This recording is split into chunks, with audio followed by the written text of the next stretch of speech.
rules apply to the N95 respirator masks worn by healthcare workers.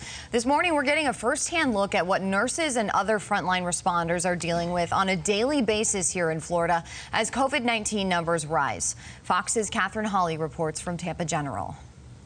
It's the third video in a series started in September. The COVID Chronicles shows what's really happening inside the COVID unit at Tampa General Hospital. I looked into the faces of some of my nurses and they all had that, oh crap, here we go again, look in their eyes. Coronavirus is spreading rapidly through our community and hospital beds are filling up. Statewide, there are more than 923,000 cases, but on these floors, they take it one patient at a time. I wish everyone understood how bad this disease was, but they don't until they live it.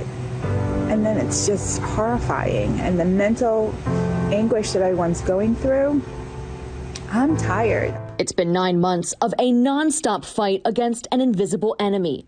A disheartening reality for workers who put in long shifts all hours of the day. It's tough.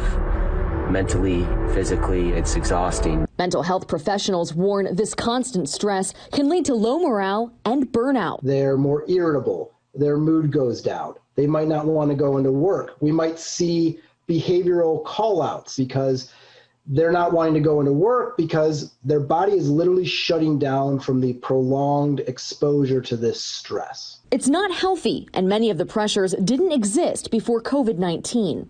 There's not just the concern of, am I overworked? But then there's things like fear and anxiety about, what if I go to work and I'm treating somebody with it and I then bring it home? The marathon is far from over, and if cases continue to surge, hospitals may need to bring in more nurses to lighten the load.